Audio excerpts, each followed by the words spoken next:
Hmm. Okay. Interesting. All right. Play me something, man. Anything. Doesn't even have to be Suzuki. Okay. Once you find like I might go back to what's it called? Marion's to find like because they have a ton of used pianos. So I really need I really want so I might trade like my keyboard. Okay. Or I don't know. So you're looking to get like an upright or something? Yeah, it's not right. That'd be awesome. Yeah. What do you have a brand in mind that you're looking at, or Yamaha doesn't really matter. you're not going to go wrong with Yamahas. Ball ones are pretty good.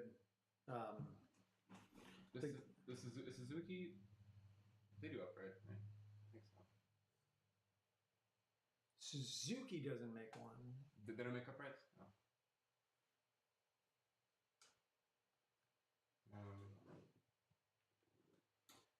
You can go get a Steinway if you want. You come over and I'll do lessons at your place. And play in your Steinway.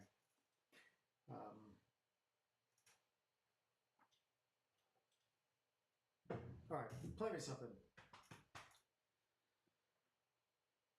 You play Chopin. It's just the touch is so different. My keyboard. I mean, a keyboard like it'll say it's weighted and like the weight, but it's still there's just like authentic sound that I don't know. You can't replicate. It's unmatched. Yeah, that's and even you can definitely hear the difference also between if you have a trained ear, which you do, between an upright and even a baby grand. You can hear the difference, just the soundboard. But yeah, there's a big difference, and if you can get an upright, man, like that's huge. Mm-hmm. Are you talking about? It's funny. I was going over. Where's my? Not Kauai. Kauai's one. Yeah, I was thinking Kauai. Petrov. Yeah. That's a good one. Petrov. Yes, that's the Russian one, right? I mean, there's Bosendorfers, Oh, yeah. Bechsteins, yeah, Steinways, Yamahas, Baldwins. Yeah, there's a ton of them. Ooh, Casio. All right, good. Yeah, Cassius are nice. I've seen them.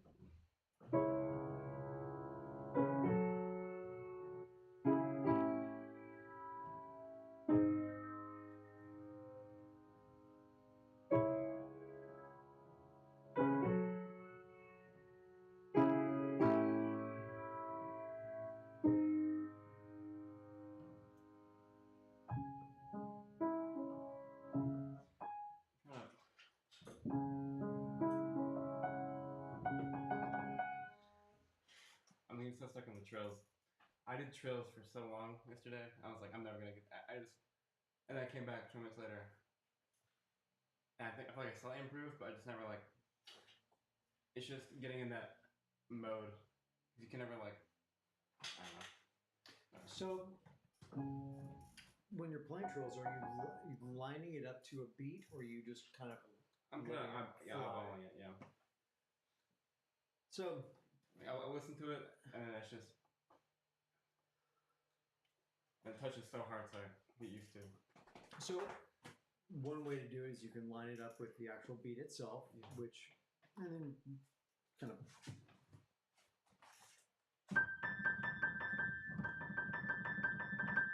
And then give it a little frill at the end.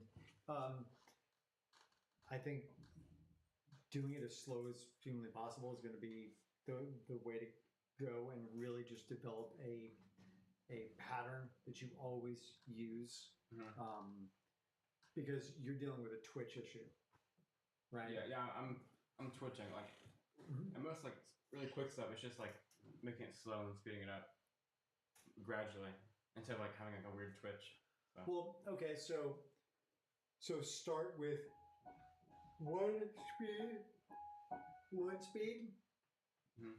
and then choose a faster speed. Have two different speeds. Practice a slow trill and then a faster trill, and then work that in with get comfortable with those two speeds with your left hand, and then slowly bridge the gap between those two. So have one that's here.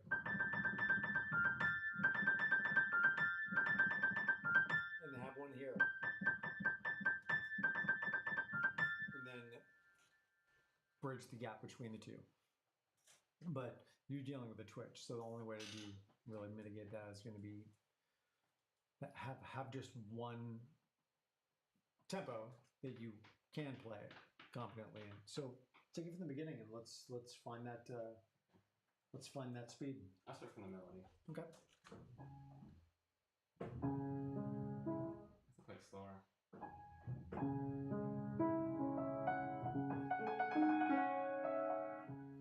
That wasn't bad.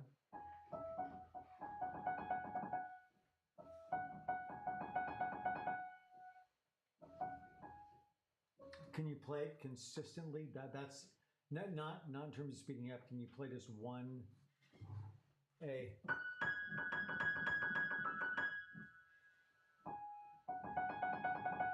Yeah, but not speeding it up. But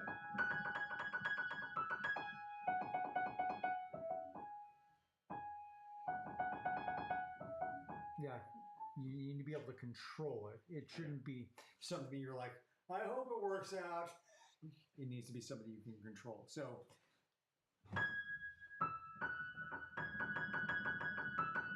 take it slow and yeah, try it with the left hand and just do it incredibly slow and see if you can ease it into it. Left hand? Both hands. Both hands. Yeah, right there. Don't go too fast.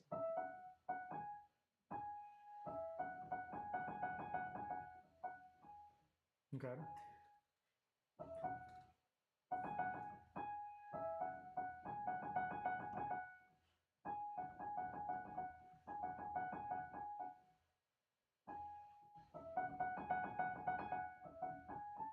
Okay, line up with your left hand. Mm-hmm. Try it. Like with? Yeah, both.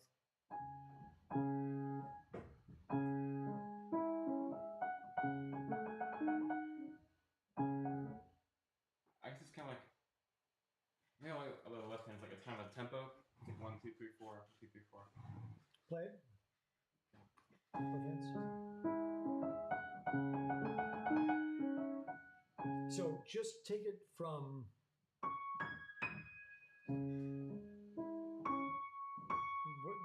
where do you actually start the trill?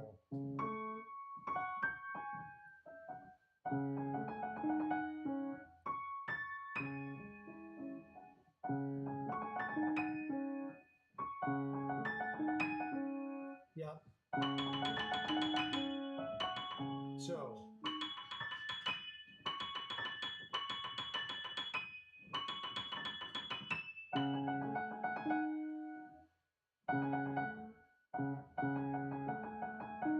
okay, yes, start it there, make it a metronomic trill, okay? Get comfortable with that, and then make it instead of make it a 5 or a triplet, a sextuplet rather. But make it metronomic and get comfortable with that feel, and then slowly, so you're, sorry, what is it?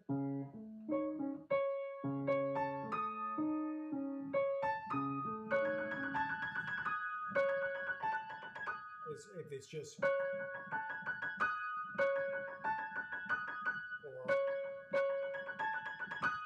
or 5? 1, 2, 3, 4, 5.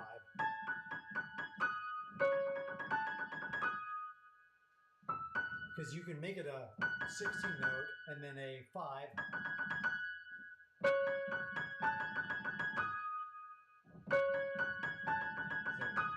to kind of ramp up with each.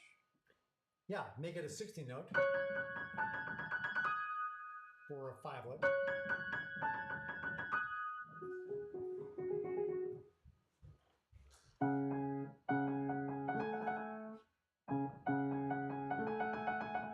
Yeah, so there's an intent when you speed it up. So it's not random. I have like a kind of organized kind of way of going about it. Okay. Yeah, until it becomes a bit more natural where you can kind of blur the lines a little bit. Okay. Does that make sense? Okay, yeah, because you really want to give yourself a baseline. Like, this is where I'm starting, the speed at which I'm starting this trill. And then you'll be able to build your own style where it's just like, man, I really like starting my trills typically with as a quarter note triplet in these tempos, and then moving up and then moving down. You'll get your own style, but you have to be very intentful on how you approach it, as opposed to just, because that's when the twitch happens, because there's no intent. It's just let it fly, and you haven't developed the skill set yet. Yeah. Which is perfectly fine. It's not an easy skill set to develop. So yeah. Yeah. Oh, okay. Splendid. I'll work a little bit on that. All right, let's hear it.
Okay. Oh.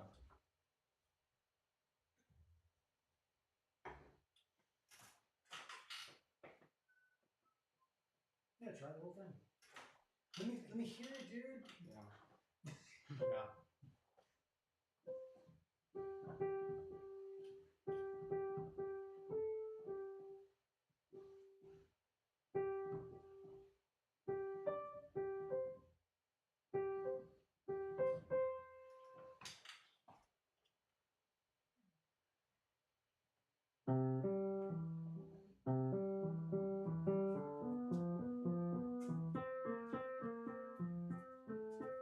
Yeah, start there.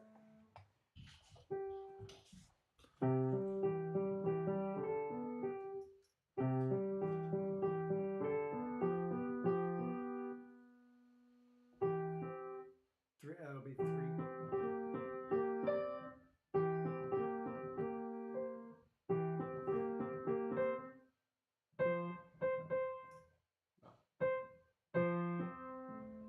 Yeah, back up. Do that a couple times. Get comfortable.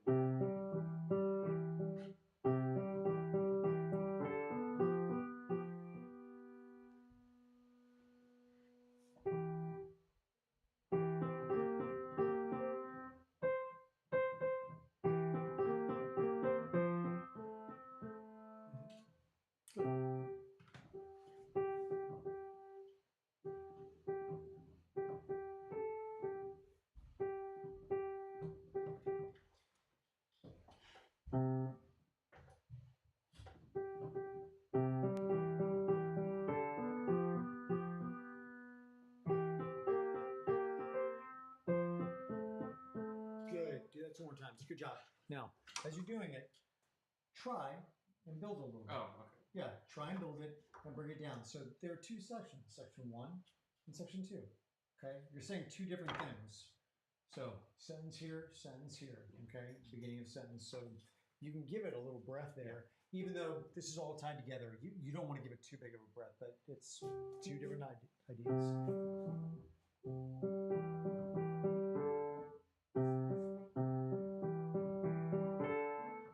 Yeah, good.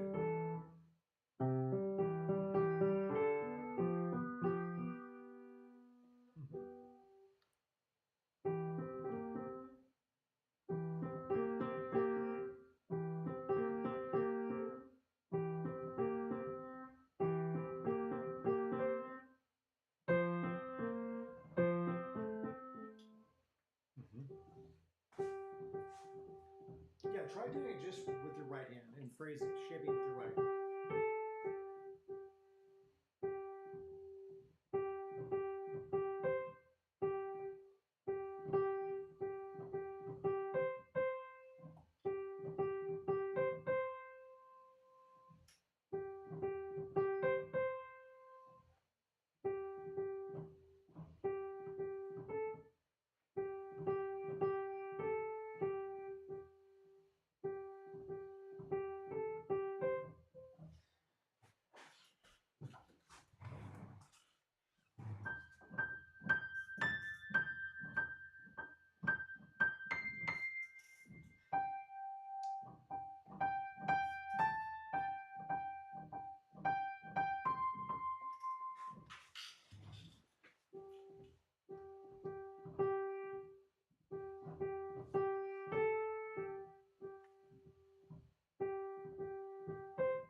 Yeah, there's no one saying that the measure 10 necessarily has to be quieter than measure 12, right? Mm. You can have measure 10 be louder than measure 12. Yeah, you can land softer than you landed at the beginning of measure 10. So, for example, or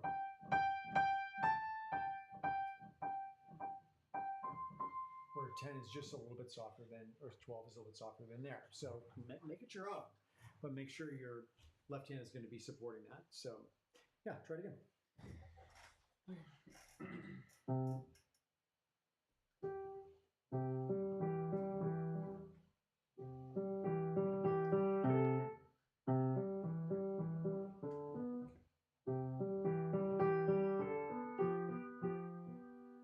Good.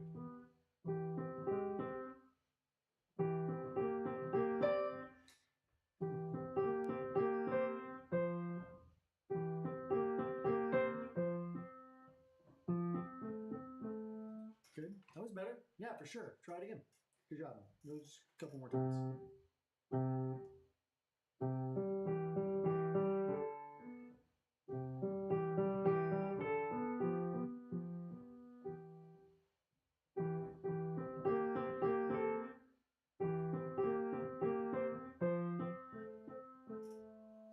Take the last two measures. Bum, bum. Just this.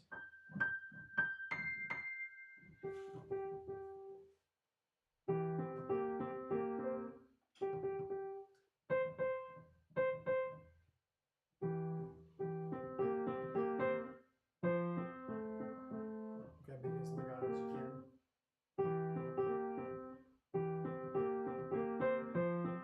There you go. Good job. Two more times. Good.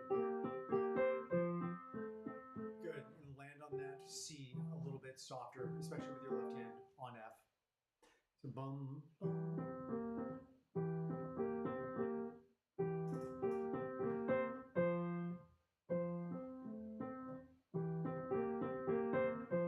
There you go. Yeah, that was really nice for sure.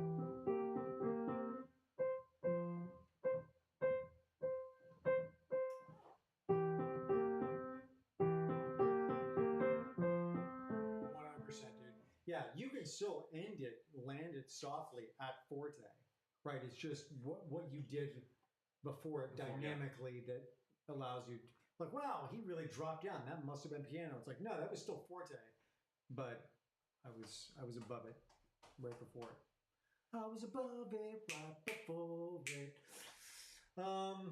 Okay, yeah, do all 4 bars. Yeah, dude. We're gonna.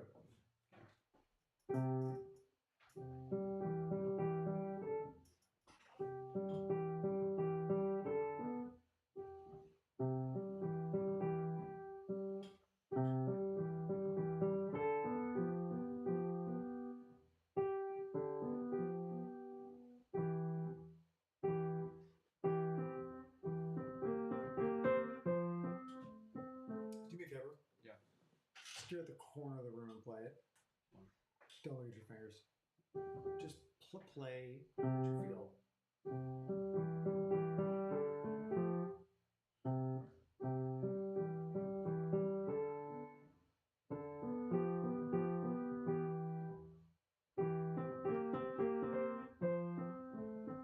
Good. Do it a couple times until it.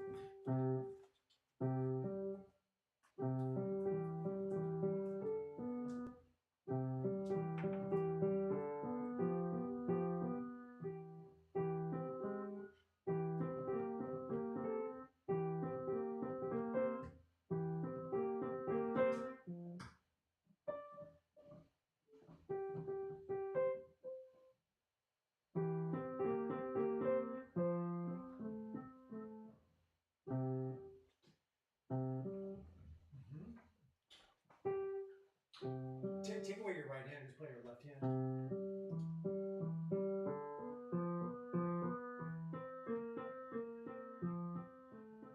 Okay, stop worrying about playing it perfect.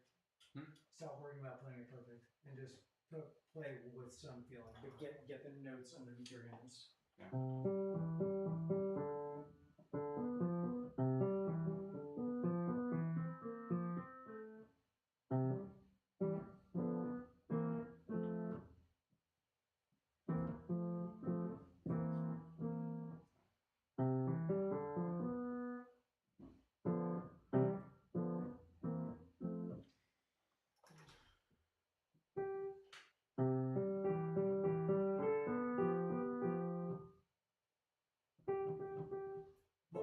Why'd you stop right there? I forgot the fingering.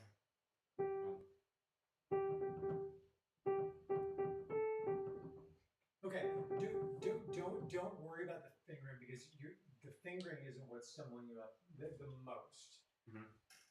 Try it again.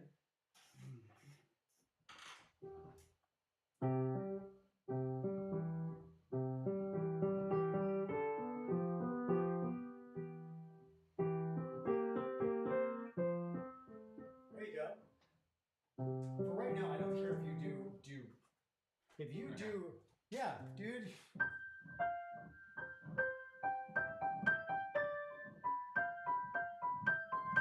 I just know this because I'm going to B flat. It's a weird chord.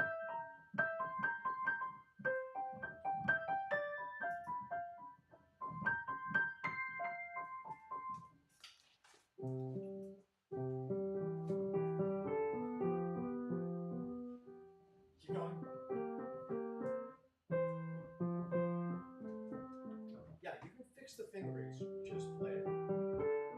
Good.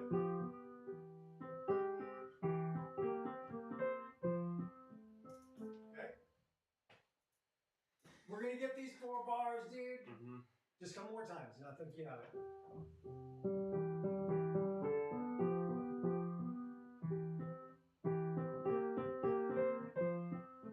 Good. Now play the right hand out so you can hear the melody.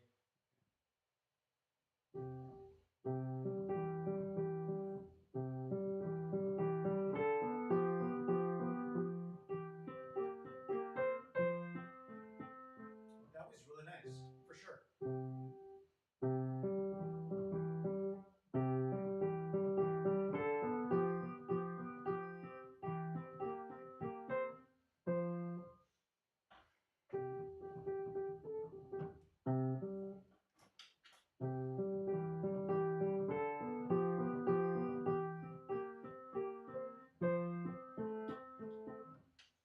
Okay. Last time, then go on. Okay.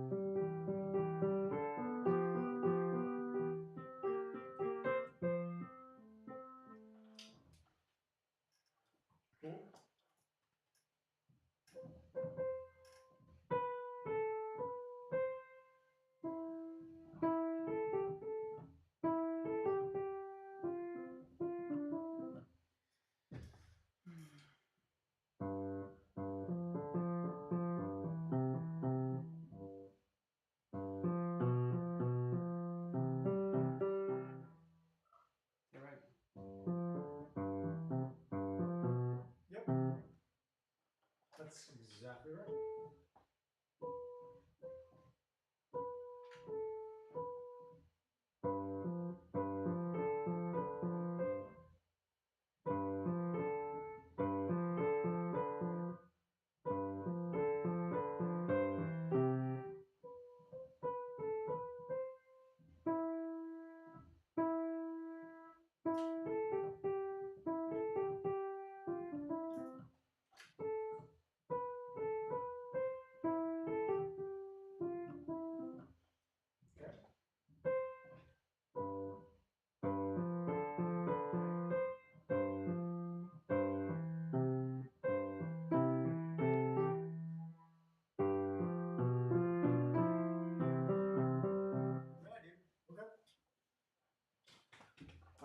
Consider it for a second. Mm-hmm.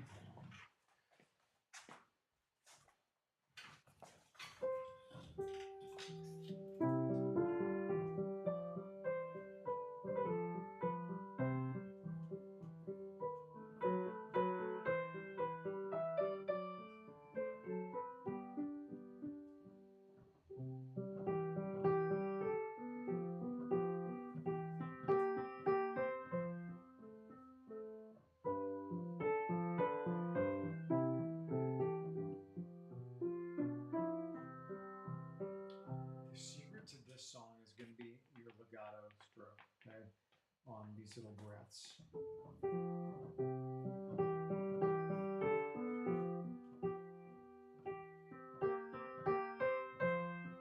So from here to here. Here.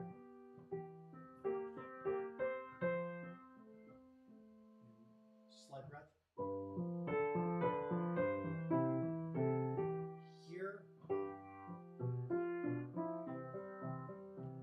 So from here to here. 3 to 5. 3 to 3.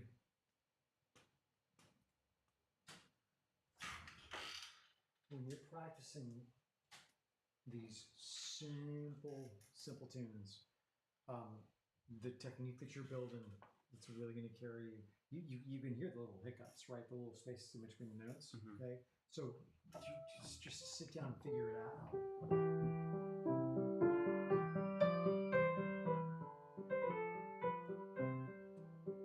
The little hiccups, dude, go back and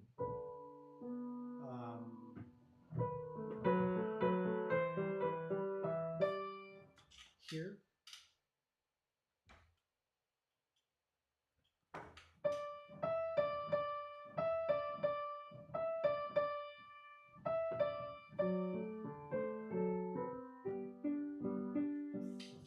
You're going to be able to hide some of these little imperfections with the left hand if your left hand is legato throughout. If you're because there's no reason why your left hand shouldn't be legato all the way through.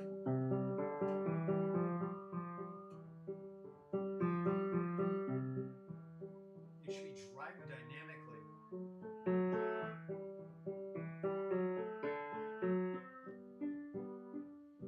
Right? So that's why I'm having you practice both the right hand and the left hand, so you can really dial in the legato notes here, these little bridges where you're playing the same note with 2 fingers, okay? So, and that one, because you're going back. Okay, so this is really going to help you in some, like, Debussy and Chopin, where, and Rachmaninoff, I mean, everyone, really, okay? The same thing with this, when you go back to,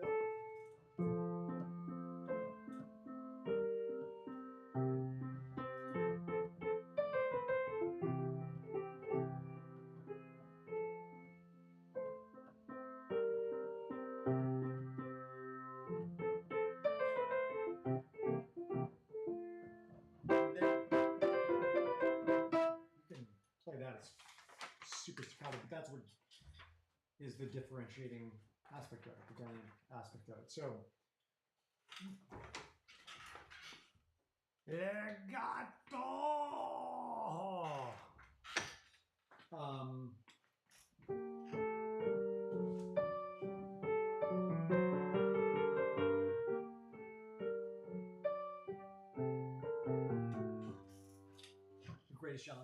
is going to be playing legato throughout, okay, and finding a way to keep the sound moving throughout. All right.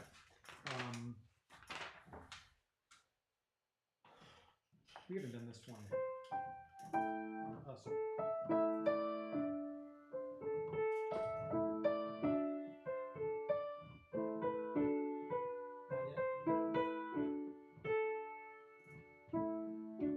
Talk. I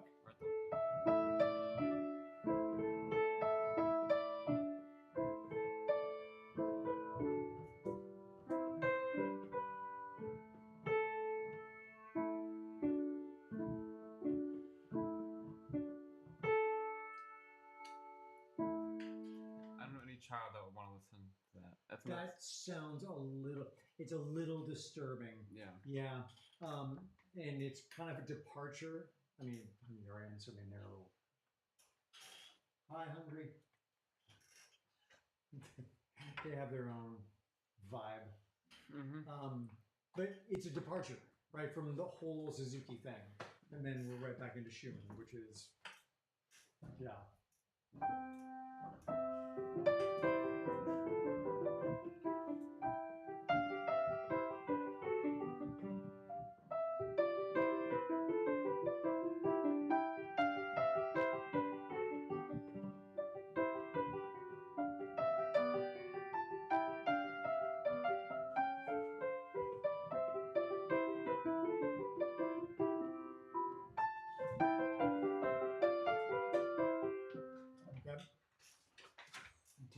We're almost above 3D, and yeah, here's going to be the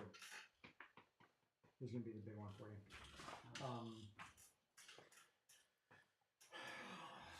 I want to push you forward, but I want to get these dialed in and Aria dialed in.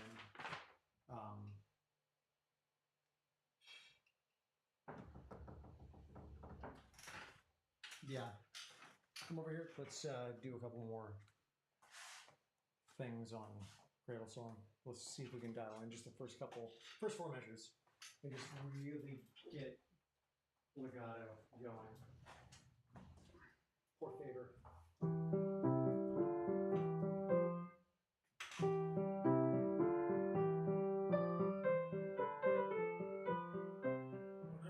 Now, do that again. Give it a little more shape. Give it a little more pause, okay? All right. Hold that whole tongue.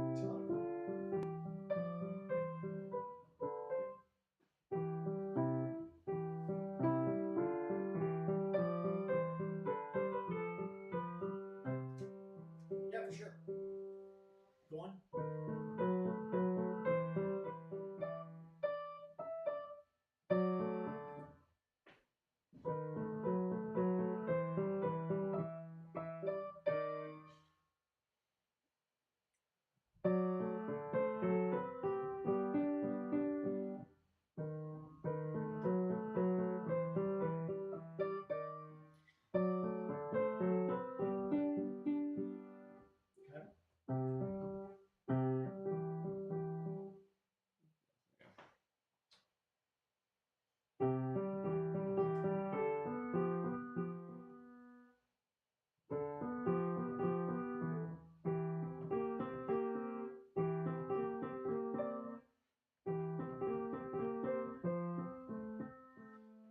I need more practice, I guess. Yeah.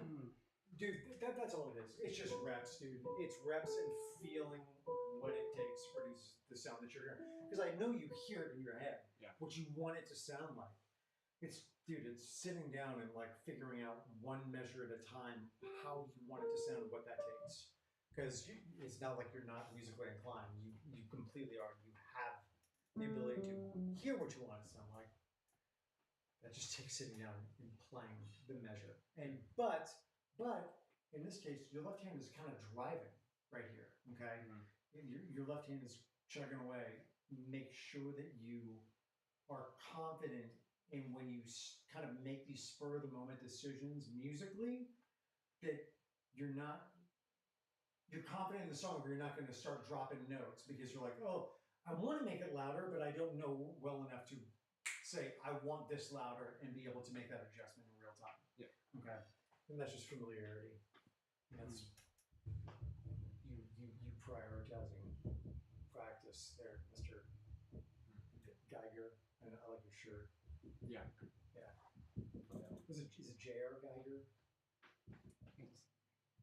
Yeah. Is it J.R. Geiger who did all the alien art? Yeah.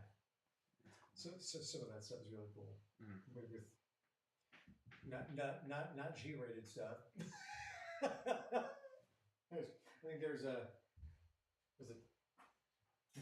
sexually explicit thing on there before you open up the book. Yeah, dude. Cradle song. I'm not gonna ask you to go back and do this. Get this done for next week. Yeah. Okay. Have this dialed in, and we'll go on from there. And if you can use this Arietta as a little departure piece, so to kind of break up the monotony, do that. But I want you in book 3 really, really soon, because book 3 is going to challenge you, and you won't be so. I need to get through book 2 because book 2 is kind of boring. Mm-hmm. When we hit book 3, that's when the fun begins. Beethoven, right? Huh? Beethoven, right? Beethoven. Beethoven, and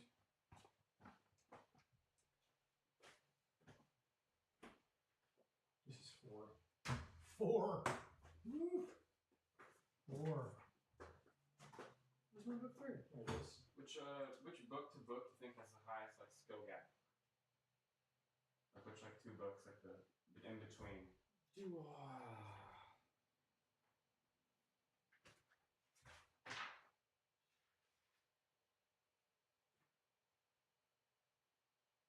Before.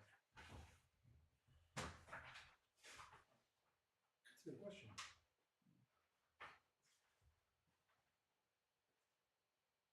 They seem pretty well paced. Generally. From book 3 to book 4.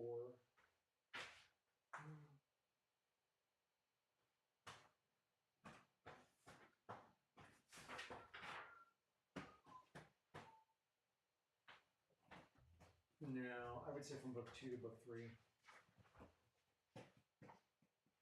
Yeah. You know, it's hard because each. Yeah, I would say from book 2 to book 3, because book 3. What's the? Let me see book 2.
It's still somewhat nice and easy, but going from that, because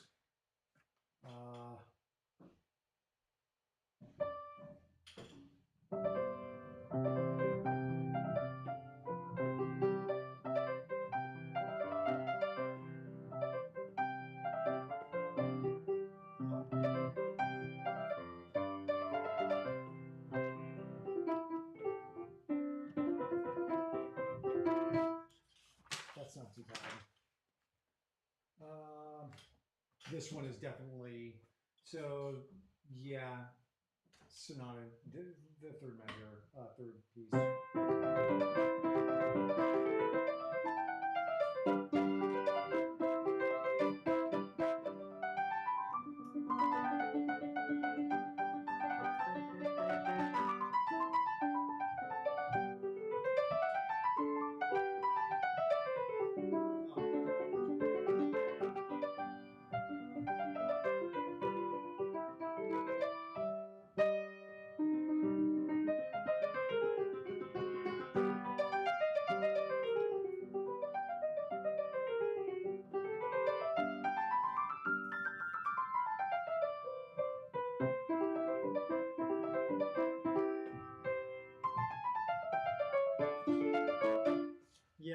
that's going to be kind of the departure where we bump it up in the middle of book 3. That's kind of a piece to More resistance in there. Baroquean elements. Kind of. Yeah, and then book 4 is when we get into the.